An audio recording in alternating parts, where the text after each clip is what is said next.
Movie के शुरुआत में हम सिस्टर फर्नांडा को देखते हैं जो अपने साथ गधे को लेकर चर्च की तरफ जा रही थी। फिर चर्च में पहुंचने पर उसकी मुलाकात सिस्टर जिनेव्रा से होती है। तब जिनेव्रा उससे पूछती है कि कल रात को तुम कहां थी, जिस पर फर्नांडा कहती है कि वो इस गधे को पकड़ने गई थी जो कि चर्च से भाग गया था। तब जिनेव्रा कहती है कि ये गधा हर रोज भाग कैसे जाता है, और ये दोनों बातचीत कर ही रहे थे कि तभी वहां पास से गुजर रहा माली उनको गुड मॉर्निंग कहता है, लेकिन बदले में उसे उन सिस्टर्स से गाली सुननी पड़ती है। उसके बाद फर्नांडा चर्च की मदर मरिया से गधे के बारे में कंप्लेन करती है और कहती है कि गधे को संभालने की जिम्मेदारी मुझे दे दीजिए। फिर दूसरी तरफ हम सिस्टर एलेसांड्रा को देखते हैं जो कि अपने कमरे में बैठी हुई थी और वो इस चर्च वाली जिंदगी से तंग आ चुकी थी और वो बाहर जाकर अपनी जिंदगी जीना चाहती थी। फिर अगली सुबह उसके पापा उससे मिलने आते हैं और वो एलेसांड्रा से कहती है कि तुम्हारे लिए लड़का नहीं मिल रहा है क्योंकि लड़के वाले बहुत ज्यादा दहेज मांग रहे हैं। जिस पर एलेसांड्रा कहती है कि आप अगर चर्च में डोनेशन देना कम कर दे तो दहेज के लिए पैसों का जुगाड़ हो जाएगा, जिस पर उसके पिता साफ मना कर देते हैं। फिर अगले दिन तीनों सिस्टर्स बुने हुए कपड़ों को लेकर जा रही होती है कि तभी वो थारकी माली अपने गंदे नजरों से उन तीनों को देखने लगता है। तब तीनों सिस्टर उसे देख लेती है और वो तीनों मिलकर उसको गंदी गंदी गालियां देने लगती हैं और उसको काफी ज्यादा पीटने लगती है। फिर दूसरी तरफ फादर टोमासो सिस्टर्स के बुने हुए कपड़े लेकर बेचने के लिए शहर की तरफ निकल पड़ते हैं, जहां रास्ते में उसकी मुलाकात उसी थरकी माली से होती है जो कहता है कि अब वो उस चर्च में काम नहीं करेगा क्योंकि उन तीनों सिस्टर्स ने उसको काफी ज्यादा पीटा था। तब फादर टोमासो उसे रोकने की काफी कोशिश करते हैं, लेकिन वो नहीं रुकता और वहां से चला जाता है। उसके बाद हम लॉर्ड ब्रूनो नाम के एक राजा को देखते हैं जो अपनी रानी फ्रांचेस्का के साथ खाना खा रहा था और साथ ही वो रानी को अपने फाइनेंसेस और युद्ध के बारे में बता रहा था, लेकिन रानी का ध्यान तो उसके पास ही खड़े अपने नौकर मसेट्टो पर होता है और उन दोनों के बीच नैन मटक्का चल रहा था। फिर रात में दोनों इंटीमेट के बाद रानी उससे कहती है कि मेरा पति ब्रूनो किसी काम का नहीं है, जिसके बाद वो दोनों फिर से इंटीमेट होने लगते हैं। इसी दौरान अचानक लॉर्ड ब्रूनो कमरे के अंदर आ जाता है और इससे पहले कि वो देख पाता कि उसके पत्नी के साथ कौन रंगरेलियां मना रहा है, मसेटो खिड़की से कूदकर वहां से भाग जाता है और लॉर्ड ब्रूनो मसेटो का पीछा करते हुए नौकरों के रूम में आ जाता है जहां मसेटो सोने का नाटक कर रहा था। तभी लॉर्ड ब्रूनो सभी नौकरों के छाती पर हाथ रखता है, जिससे उसको पता चल जाता है कि कौन अभी दौड़कर आया है, लेकिन काफी अंधेरा होने के कारण लॉर्ड ब्रूनो उसको पहचान नहीं पाता। तब ब्रूनो उसका चोटी काट लेता है और कहता है कि सुबह होते ही तुम्हारे बोटियाओं काट कर कुत्तों को खिला दूंगा। अब लॉर्ड ब्रूनो के जाते ही मैसेट्टो उठता है और अपने सारे साथियों की चोटी काट देता है। फिर अगली सुबह जब ब्रूनो उस गद्दार नौकर को सजा देने के लिए आता है, तब उसको पता चलता है कि उसका चूतिया कट गया है। फिर थोड़ी देर बाद रानी फिर से अपनी हवस बुझाने के लिए मसेटो के पास जाती है जो कि गार्डन में अपना काम कर रहा था और वो जबरदस्ती उसके साथ चूमा चाटी करने लगती है। तब ये रोमांटिक नजारा छत पर खड़ा ब्रूनो देख लेता है और वो अपने सैनिकों से कहता है कि उसका गोटियां काटकर मेरे पास ले आओ। फिर मसेटो अपनी जान बचाकर जंगल की तरफ भाग जाता है और जंगल में मसेटो को फादर टोमासो मिलता है जो कि नशे में धूत होता है और उसकी गाड़ी नदी में पलट चुकी थी। तब मसेटो फादर टोमासो की मदद करता है, जिससे खुश होकर फादर टोमासो उसे अपने साथ चर्च में ले जाता है। तब रास्ते में वो उसे समझाता है कि तुम गूंगे और बहरे होने का नाटक करना, नहीं तो वहां की सिस्टर्स तुम्हें बहुत परेशान करेंगी। फिर अगली सुबह वो दोनों चर्च पहुंचते हैं जहां फादर टोमासो मसेट्टो की मुलाकात मरिया से कराता है और वो मसेटो को यहाँ पर माली की नौकरी दे देती है। फिर अगले दिन मसेटो अपना काम कर रहा था कि तभी वहां पर सिस्टर फर्नांडा आ जाती है और मसेटो के ऊपर हथियार टांग कर उससे पूछताछ करने लगती है। तभी वहां पर मदर मरिया आ जाती है और उसे बताती है कि ये नया माली मसेटो है और गूंगा बहरा है।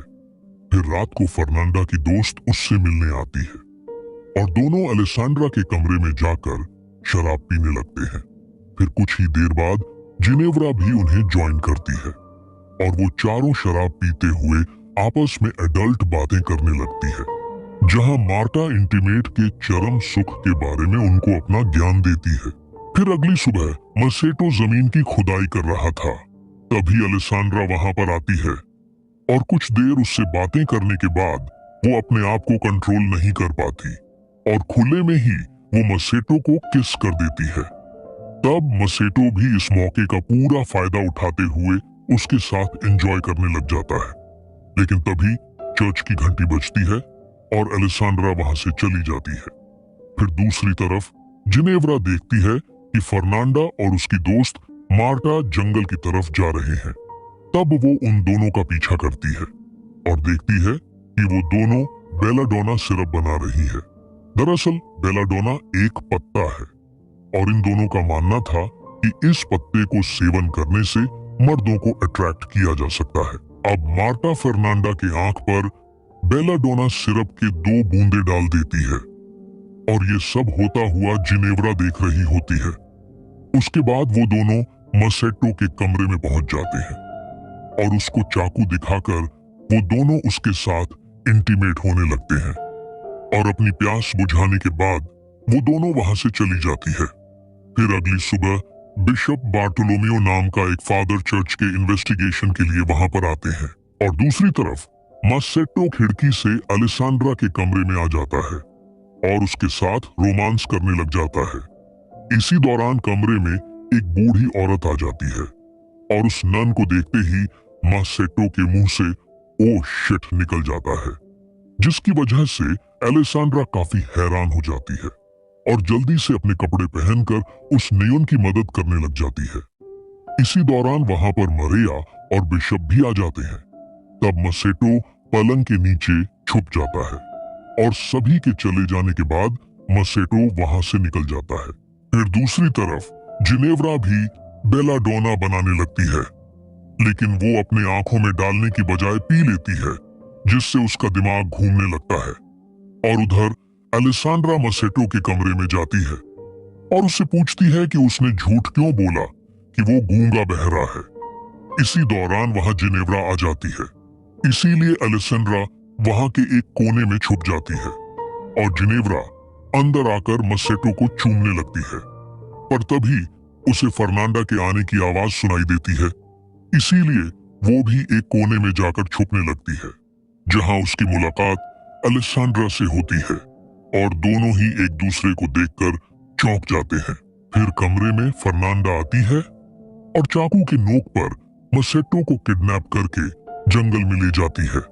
तब अलेसांड्रा और जिनेव्रा दोनों उसका पीछा करने लगती है और जंगल में पहुंचकर वो दोनों देखती है कि काफी सारी नंगी चुड़ैल आग जलाकर उसके चारों तरफ नाच रहे हैं, जिसे देखकर उन दोनों को पता चल जाता है कि फर्नांडा और मार्टा मसेटो की बलि चढ़ाने वाले हैं और मार्टा मसेटो को मारने ही वाली होती है कि तभी वहां पर जिनेव्रा पहुंच जाती है और उन चुड़ैलों को मारने लगती है।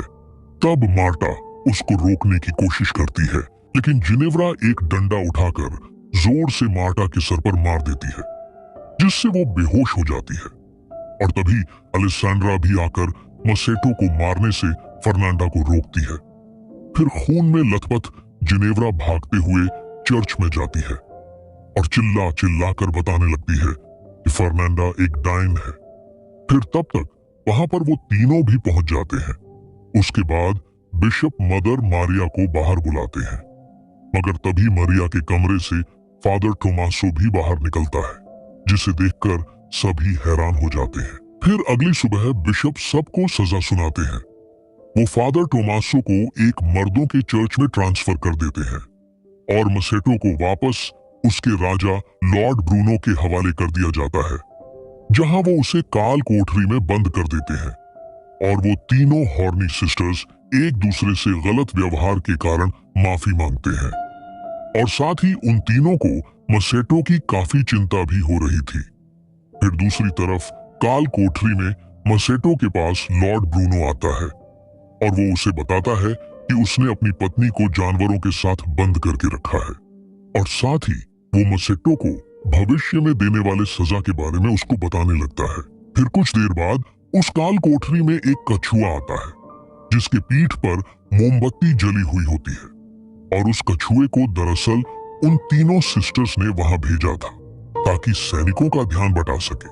फिर जैसे ही सैनिक उस कछुए के पीछे जाते हैं, तभी सिस्टर्स वहां आकर मसेटो को नन वाली कपड़े पहनाकर वहां से भगा ले जाते हैं और उसकी जगह वहां पर एक पुतला रख देते हैं, जिसकी वजह से सैनिकों को लगता है कि ये मसेटो ही है, और वो चारों आजाद पंछी की तरह जंगल में भाग जाते हैं। और इसी के साथ ये मूवी यहीं पर खत्म